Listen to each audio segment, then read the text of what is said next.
السلام علیکم ورحمۃ اللہ وبرکاتہ۔ ناظرین، آج کی اس ویڈیو میں بات کریں گے اپریل فول کے تعلق سے کہ اپریل فول منانا کیسا ہے۔ تو یہ بات جان لیجئے کہ اپریل فول کی دو حیثیتیں ہیں، ایک تاریخی حیثیت ہے اور ایک شرعی حیثیت ہے۔ پہلے ہم تاریخی حیثیت پر بات کرتے ہیں کہ اپریل فول کی ابتدا کیسے ہوئی۔ مورخین سے کئی ساری باتیں اس بارے میں منقول ہے۔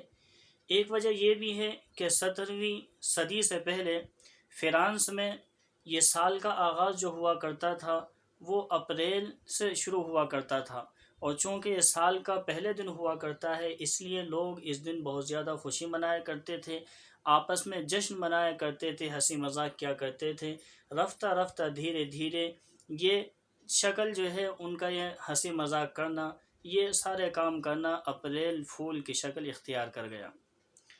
لیکن دوسری وجہ یہ ہے، اور وہ واقعی دردناک حقیقت ہے، اور وہ کیا ہے؟ وہ یہ ہے اس کی تاریخی حیثیت کہ اسپین کے اندر جب عیسائیوں کا قبضہ ہوا اور عیسائیوں نے مسلمانوں کے اوپر ظلم و تشدد کے پہاڑ توڑے، اور مسلمانوں کے خون سے اسپین کی زمین پوری طریقے سے تر ہو گئی، اور وہاں پر مسلمانوں کا جینا بہت زیادہ مشکل ہو گیا۔ ایسے حالات کے اندر مسلمانوں کو ختم کیا جا رہا تھا، اور کوشش کی جا رہی تھی کہ مسلمان یہاں پر کوئی بھی زندہ باقی نہ رہے۔ لیکن پھر بھی جو کچھ لوگ بچ گئے تھے وہ اس جگہ سے منتقل ہو کر دور جا کر رہنے لگے، لیکن حکومت کے کارندے تھے، حکومت کے جاسوس تھے، وہ مسلمانوں کو تلاش کر لیا کرتے تھے، اور جہاں پر بھی مسلمان ملتے تھے ان کو شہید کر دیا جاتا تھا۔ اب مسلمانوں نے یہ طریقہ اپنایا کہ اپنی جو علامات تھی مسلمان ہونے کی ان کو ختم کر دیا، اپنے نام بھی ختم کر دیے، اور عیسائی نام پر اپنا نام رکھ لیا، اور عیسائی جو سلیبی ہوا کرتی ہے وہ بھی اپنے گلوں میں ڈال لی، الغرض پوری چیز عیسائیت مذہب کے طریقے پر اختیار کر لیا۔ لیکن پھر بھی حکومت جانتی تھی، عیسائی سمجھتے تھے کہ مسلمان اب بھی اسپین کے اندر موجود ہیں، اور وہ اپنی ظاہری شکل و صورت کو چھپا کر رہ رہے ہیں۔ لہٰذا حکومت نے آپس میں مشورہ کیا، عیسائیوں نے مشورہ کیا کہ کیا کیا جائے۔ لہٰذا ایک مشورہ یہ طے ہوا کہ مسلمانوں کو فلاں جگہ پر جمع کر دیا جائے۔ لہٰذا پورے مارچ کے اندر اعلان ہوتا رہا کہ مسلمان غرناطہ شہر کے اندر جمع ہو جائیں فلاں جگہ پر، اور پھر مسلمانوں کو ان کے آباء و اجداد کا ملک واپس کر دیا جائے گا، وہاں پر مسلمان حفاظت اور امن اور سکون کے ساتھ وہاں پر رہ سکتے ہیں۔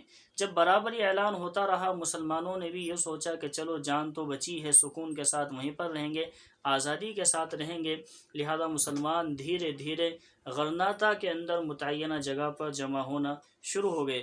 وہاں پر رہتے ہوئے عیسائیوں نے مسلمانوں کی خوب خدمت کی جو بھی ہو سکتا تھا، لیکن جب یکم اپریل کا دن آتا ہے تو پھر اس دن عیسائیوں نے وہاں پر جو بحری جہاز تھا وہ لایا گیا، اور مسلمانوں کو اس کے اندر بٹھا دیا گیا۔ ان کے اندر مسلمانوں میں بچے بھی تھے، بوڑھے بھی تھے، جوان بھی تھے، عورتیں بھی تھیں، سارے مسلمان وہاں پر جمع ہو گئے تھے اسی امید پر کہ ہم ایک دوسرے ملک کے اندر آزادی کے ساتھ اپنی زندگی کو گزاریں گے۔ بہرحال جب یہ بحری جہاز سمندر کے اندر مسلمانوں کو لے کر چلتا ہے، اور جب درمیان یہ سمندر میں پہنچتا ہے تو یہ تو حکومت کی اور عیسائیوں کی منصوبہ بندی تھی، اسی منصوبہ بندی کے تحت وہاں پر مسلمانوں کو اس سمندر کے اندر ڈبو دیا گیا، اور اس طرح سے مسلمانوں کی جو ہزاروں کے اندر تعداد تھیں ان کو بیک وقت سمندر کے اندر ڈبو دیا گیا، اور اسپین کے اندر سے مسلمانوں کا نام و نشان اس طرح ختم کر دیا گیا۔ مسلمانوں کا یہ جہاز وہاں پر ڈبویا، اور ادھر حکومت اور عیسائی سب لوگ جشن منا رہے تھے، خوشیاں منا رہے تھے کہ دیکھو ہم نے مسلمانوں کا کس طرح سے بیوقوف بنایا ہے۔ گویا کہ یہ اپریل فول کا نام ہی ہے، اس دن کے بیوقوف لوگ جو ہے یہ مسلمان ہی ہیں۔ لہذا مسلمانوں کو چاہیے کہ اس وبا سے بچے، اس رسم سے بچنے کی کوشش کریں۔ یہ دھیرے دھیرے ان کا یہ جشن مسلمانوں کو ڈبونے والی جو سازش تھی یہ دھیرے دھیرے پورے یورپ کے اندر پھیلتا چلا گیا، اور مسلمانوں کی اس ہلاکت اور بربادی کے اوپر پورے عیسائیت اور پورے یورپ کے اندر خوشیاں منانے لگی، اور یہ منانے لگے، اور دھیرے دھیرے یہ باتیں اپنے بھارت کے اندر بھی پیدا ہو گئی۔ ہر ایک شخص اپریل فول منانے کی کوشش کرتا ہے۔ یہ تھی تاریخی حیثیت۔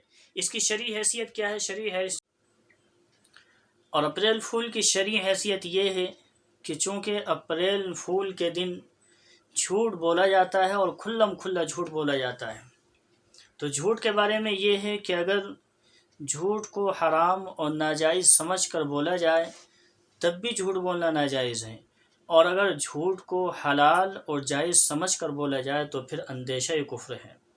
قرآن کریم کے اندر اللہ رب العزت نے ارشاد فرمایا لعنت اللہ علی الکاذبین، جھوٹ بولنے والوں پر اللہ رب العزت کی لعنت ہے۔ لہذا جو لوگ اپریل فول مناتے ہیں گویا کہ وہ اللہ رب العزت کی لعنت کے، تمام فرشتوں کی، انبیاء کرام کی لعنت کے مستاق بن جاتے ہیں۔ یہ تھی اس کی شرعی حیثیت۔ اور پھر ایک روایت کے اندر آتا ہے کہ من تشبہ بقوم فہو منہم، کہ جو شخص جس قوم کی مشابہت اختیار کرے گا وہ انہی میں سے ہوگا۔ لہذا یہ طریقہ ہمارا نہیں ہے بلکہ عیسائیوں کا طریقہ ہے۔ کہیں ایسا نہ ہو کہ اگر مسلمان بھی انہی کے طریقے کو اپنائیں گے تو کل قیامت کے دن ان کے ساتھ حشر نہ ہو۔ اور پھر اپریل فول منانے کا ایک بڑا نقصان یہ ہے کہ چونکہ اپریل فول جو منایا جاتا ہے وہ مسلمانوں کی تباہی اور بربادی پر منایا جاتا ہے، خوشی پر منایا جاتا ہے، لہذا اگر مسلمان اس چیز کو مناتا ہے تو گویا کہ وہ مسلمانوں کی تباہی اور بربادی پر خوش ہو رہا ہے۔